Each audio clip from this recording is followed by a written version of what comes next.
Station Security Chief Vaxilon had seen many things in his 40 years aboard Nexus Prime, the galaxy's largest trade hub. But nothing prepared him for the human's entourage. Dr. Emma Vasquez walked through the diplomatic quarter with confidence, her research datapad in hand. Behind her prowled three creatures that made seasoned security officers reach for their weapons. The first was massive, easily 400 pounds of muscle, fur, and teeth. Its amber eyes scanned everything, and a low rumble emanated from its chest. The second was smaller but more unsettling, all coiled power and silent movement, with scales that shimmered in the station's light. The third moved with liquid grace, spotted coat rippling, eyes tracking every shadow. Vaxilon intercepted her at the Commerce District entrance. "Dr. Vasquez, I must ask you to restrain your companions. Several species have filed complaints. They're terrified." Emma looked back at the three creatures, then smiled warmly. "Oh, you mean Brutus, Scales, and Zara? They're not following me, Chief. They're protecting me." "Protecting?" Vaxilon's translator struggled with his tone. "From what?" "Everything, apparently." Emma knelt, and the massive creature, Brutus, lowered his huge head to her level. She scratched behind his ears. "This is Brutus. He's a Tibetan Mastiff from Earth. His ancestors guarded monasteries in the Himalayas." Brutus's tail wagged, shaking the floor slightly. "The scaled one is Scales, a saltwater crocodile. I rescued her from poachers. And this," she gestured to the spotted feline, "is Zara, an African leopard. Rehabilitation rescue." Vaxilon's security sensors were screaming danger ratings. "These are apex predators from your death world.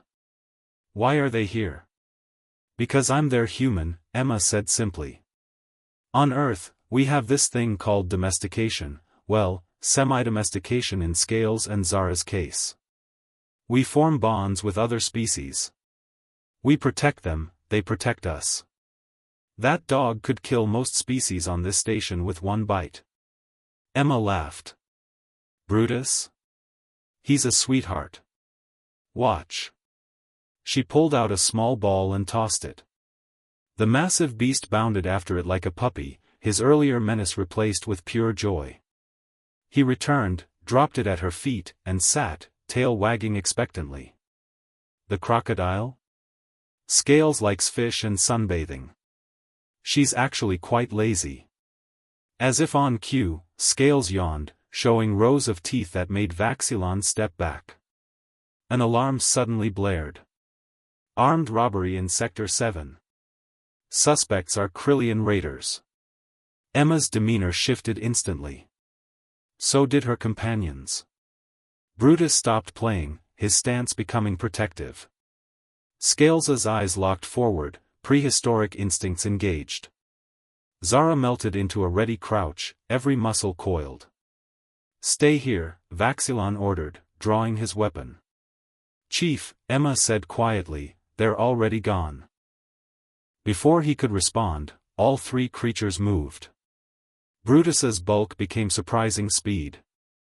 Scales used her powerful tail to slide forward with terrifying efficiency. Zara simply vanished into shadows. Vaxilon and his team arrived at Sector 7 to find 3 Krillian raiders, each 7 feet of armored aggression, completely immobilized. Brutus stood on one's chest, 400 pounds of "don't move." Scales had clamped her jaws on another's weapon arm, not breaking skin but making it clear she could. Zara perched atop the third, claws out, daring him to try something. Emma walked up calmly. "Good babies. Release." All 3 immediately disengaged, returning to her side. Brutus sat, tongue out, clearly proud of himself. The lead raider, trembling, looked at Vaxilon. "What are those monsters?" "Earth animals," the security chief said, his own voice shaky. "Apparently domesticated."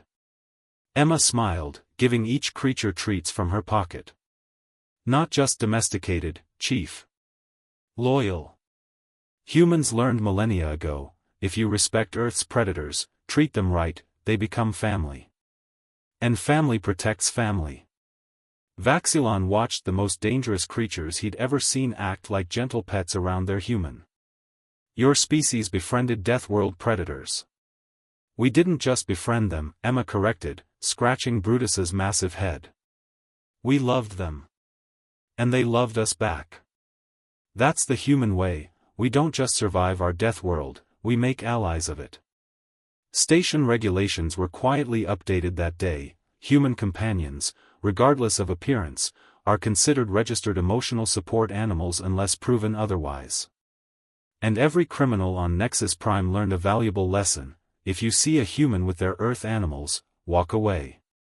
Those creatures aren't pets. They're family. And they take that very seriously.